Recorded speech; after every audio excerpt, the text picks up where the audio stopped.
sih aja ya. Untuk antrian nomor urut 2, Iya. Ibu nomor urut 2 ya, Bu? Iya. Bisa langsung ke resepsionis saja, Bu. Halo, selamat pagi. Selamat pagi. Pernah datang berobat di sini sebelumnya? Belum pernah. Belum pernah. Dengan nama lengkap? Nunda Zafira. Oke. Boleh minta tunjuk KTP-nya? Boleh? Oh ya. Oke, terima kasih. Iya. Rumah kalian tuh di mana sih? Rumahku dekat sini banget. Biasanya kerja di mana? Permisi Mbak. Iya, Mas. Ya malah bilang begitu. Ya aku bilang,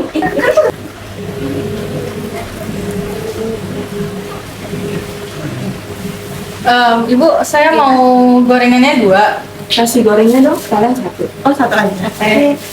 Untuk gorengannya ini bisa diambil sendiri. Oh, oke.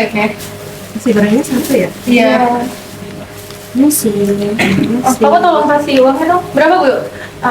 12.000 aja. 12.000. Oh, murah juga ya. Kasih ya, Kak. Misi Kak, Iya, Pak. kakaknya mau kemana ya? Mau ketemu sama Dokter Raihan. Oh iya Kak, sebentar ya Kak. Silakan, ini nomor antriannya Kak. Oke, makasih ya, Pak. Ya silakan. Permisi Pak, mau kemana ya Pak? Ada kontrol sama dokter Raihan. Oh, dokter Ryan. Baik. Ini nomor antrian ya, nomor 15. Ya, silakan Pak. Makasih. Ya, Pak. sama-sama. Tadi pasien sebelumnya udah ke ini kan apotek buat ambil obat di farmasi. Udah sih, harusnya tadi udah sih. Tolong panggilin yang nomor selanjutnya dong. Oh, oke. Oke, terima kasih. Untuk nomor antrian 15, Bapak nomor antrian 15, Pak? Iya. Baik, bisa langsung saja ke resepsionis ya, Pak? Selamat pagi, Pak. Oke, baik. Ini yang mau berobat siapa? Ibu. Saya Oke. Dengan atas nama siapa? Miss Rina. Sudah pernah berobat di sini sebelumnya? Sudah pernah, ini mau cek kontrol lagi. Oh ya, oke. Boleh lihat KTP-nya, Ibu? Baik. Oke, terima kasih. Ini memakai BPJS atau tidak ya kontrolnya? Oke. Oke. Baik, bisa ke ruangan yang di sebelah sini. Makasih. Pagi, Bu. Pagi dong. Pagi, Pak. Begini dong. Dek. Mas saya duduk situ dok. Nggak apa? Oh ya, boleh, silakan. Jadi gimana keluhan belakangan ini? Jadi istri saya ini udah batuk lama, lebih dari sebulan.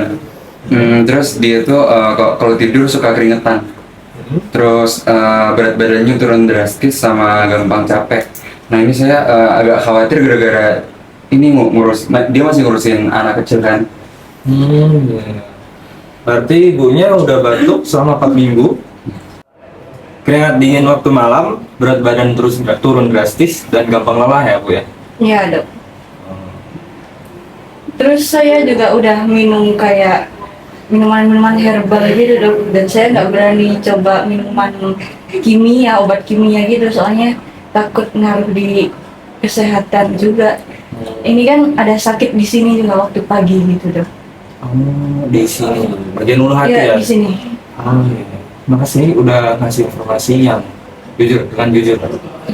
Sama, Dok. Permisi, Dokter. Ini saya izin memberikan hasil ronsen dan hasil pemeriksaan darah dari rumah sakit rujukan ya, Dok. Baik, terima kasih, Suster. Sama, Dok. Saya lihat dulu ya, Bu ya, hasil X-ray. Berdasarkan hasil X-ray ini, Bu, Ibu terkena penyakit di paru-paru. Ibu sebelumnya punya gejala di batuk-batuk ya, Bu? Iya, benar, Dok. Dan berat badan turun drastis ya, Bu?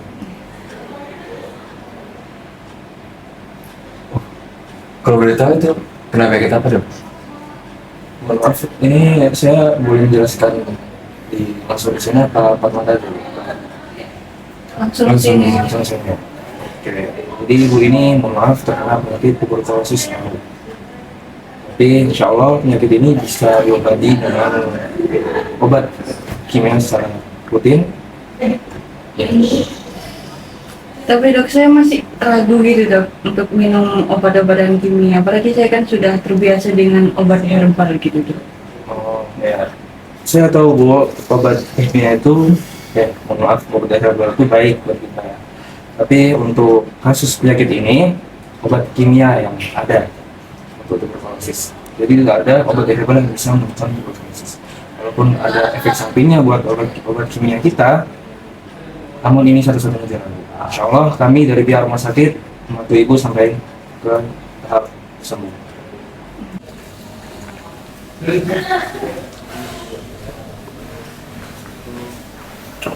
Tadi sudah apakah memanggil saya? Oh iya, benar. Kebetulan pasiennya udah datang ini, Bu Bidan. Ya. Boleh silakan dicek. Pagi, Bu Neta. Jadi di sini saya akan menjelaskan sedikit saja ya, karena tadi sudah dijelaskan oleh Dr. Roy. Nah, karena Ibu Nita itu tinggal bersama anak kecil, maka anak ibu harus kami periksa. Ya, Oh gitu, jadi emang bisa tertular penyakitnya lewat anak kecil gitu? ya karena anak kecil umurnya yang di bawah 5 tahun itu rentan sekali tertular dengan penyakit TBC. Apalagi TBC itu bisa menular lewat udara. Oh gitu ya Bu Bidan. Ya kasih. Namun ibu tenang saja Bu. Kalau ibu mengikuti prosedur pengobatan dari rumah sakit kami, insya Allah ibu bisa sembuh total dengan anak Anda. Nah, ya jadi di sini kita hanya bisa melakukan pencegahannya aja Ibu. Yang pertama itu memakai masker. Nah, Ibu udah bener nih memakai masker. Yang kedua itu membuka jendela saat pagi hari agar udara segar itu masuk. Dibuka Pak jendelanya Pak. Iya, Pak, dibuka ya. Nah, yang ketiga itu adalah ketika ibu merasa ada keluhan ataupun adiknya ada merasa keluhan, ibu bisa langsung periksa ke dokter karena itu tuh bisa meminimalisir tertularnya penyakit TBC. Betul ibu. Apakah ibu bersedia mengikuti prosedur dari pengobatan rumah sakit kami? Ya udah, coba aja dulu. Oke, terima kasih ya Bu ya.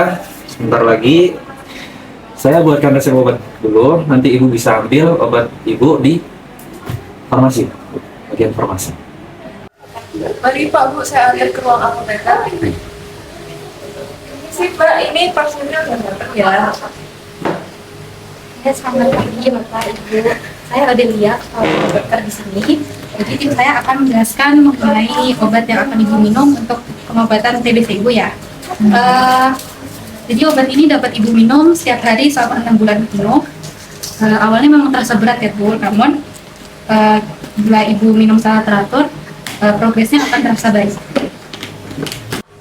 Sih Bapak Ibu, saya ingin mengingatkan karena saya ada keperluan. Selanjutnya akan dijelaskan oleh tim saya. Baik Bu. Jadi begini Bu, mual itu memang bisa terjadi, tapi hanya di awal pengobatan. Nah, untuk mengatasinya, Ibu bisa sarapan terlebih dahulu sebelum minum obat, supaya lambung terasa lebih nyaman.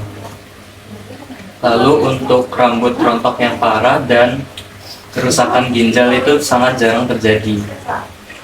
Oh gitu ya, jadi nggak sengeri itu ya Mas ya?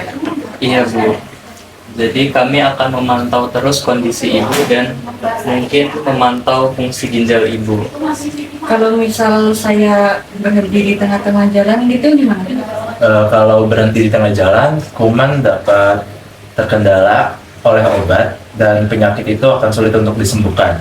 Maka dari itu, kami akan menunjuk pengawas yang biasanya dari keluarga terdekat untuk membantu memastikan ibu mengonsumsi obat setiap harinya.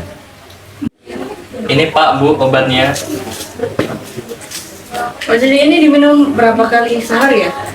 3 kali sehari setelah makan. Baik Mas, terima kasih. Iya, terima kasih. Sama-sama. Assalamualaikum warahmatullahi wabarakatuh. Perkenalkan, nama saya Natasha Aulia Fatima Azahra dari program studi kebidanan dan rekan saya Ada Rahul Fania dari program studi kedokteran.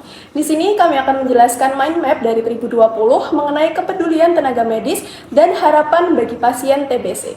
Yang pertama kita akan mulai dari dokter terlebih dahulu. Nah, jadi pertama-tama untuk mengedukasi pasien kita melakukan diagnosis dan menyampaikan hasil pemeriksaan kita kepada pasien kita.